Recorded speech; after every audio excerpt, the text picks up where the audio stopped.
ते ज्ञानेश कुमार यांनी भारताचे हे 26वे मुख्य निवडणूक आयुक्त आहे. 26. हे एक महत्वाचं आहे. भारताचं त्यांचं स्थान मिळालेलं आहे ते 26वे CEC आहे, म्हणजे चीफ इलेक्शन कमिशनर. बरोबर आहे, हे महत्वाचं आहे. म्हणून त्यांनी तर विवेक जोशी हे निवडणूक आयुक्त म्हणून निवड करण्यात आलेली आहे. हे आणि ज्ञानेश कुमार मार्च 2024 पासून त्यांचं त्या पदावरती सुरुवात होणार आहे. म्हणजेच त्याची निवड सुद्धा होऊन त्यांनी पदभार सुद्धा स्वीकारेल. बरोबर.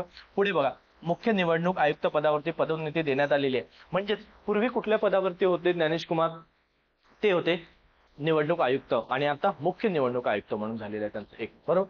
त्याचनंतर राजीव कुमार हे येत्या मंगळवारी म्हणजे काही दिवसामध्ये 2 दिवसात ते निवृत्त होत आहे आणि त्यांच्या जागेवर ज्ञानेश कुमार यांच्या निवडणूक आयोगाच्या प्रमुख पदाचा पदभार स्वीकारण्यात येणार आहे. म्हणजेच आपल्याला हे महत्वाचं आहे की आता बघा, मुख्य निवडणूक आयुक्त, बरोबर आहे, मुख्य निवडणूक आयुक्त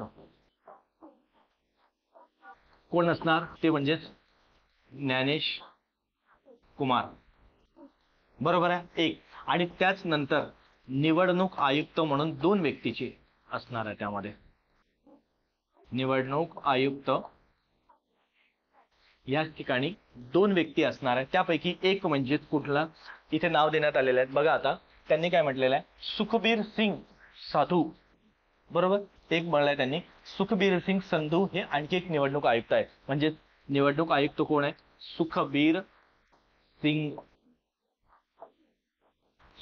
सिंग संधू, म्हणजे पंजाबी व्यक्ती एक.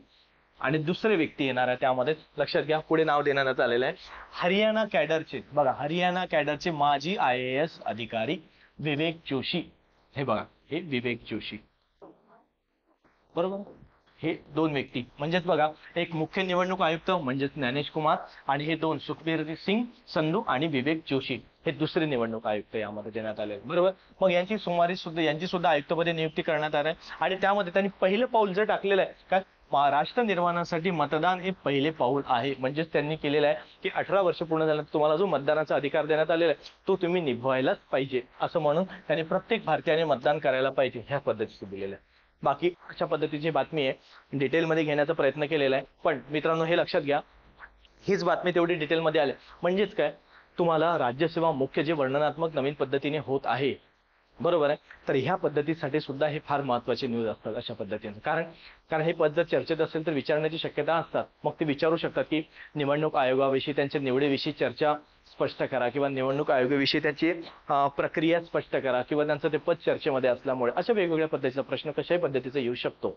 बरोबर. यासोबतच आपण एक नवीन राज्यसेवाची बॅच आपण सुरू करतोय की त्यामध्ये असं असणार आहे की राज्यसेवा पूर्व आणि राज्यसेवा मुख्य हे दोन्ही पद्धतीचं होणार आहे. म्हणजे तुम्हाला खरंच जर मनापासून जर राज्यसेवा फोकस असेल तुम्हाला आणि जर त्या पदापर्यंत पोहोचायचं असेल तर मित्रांनो ही बॅच नक्की जॉईन करा. कारण फुल 100% फोकस, कुठला प्रश्न सुद्धा कुठल्या पुस्तकातून म्हणजे इथपर्यंत अगदी डीपमध्ये जाऊन विश्लेषण करून मागील सर्व प्रश्नपत्रिकांचं विश्लेषण करून UPSCची तयारी करायची आहे मराठीमधून, त्या विद्यार्थी करू शकतात. बाकी इतर माहितीसाठी तुम्ही दिलेल्या नंबरवरती कॉन्टॅक्ट करा. आणि अशाच पद्धतीने बघा मित्रांनो, मी तुम्हाला प्रत्येक गोष्टी एक स्पष्ट करून देत राहणारच आहे.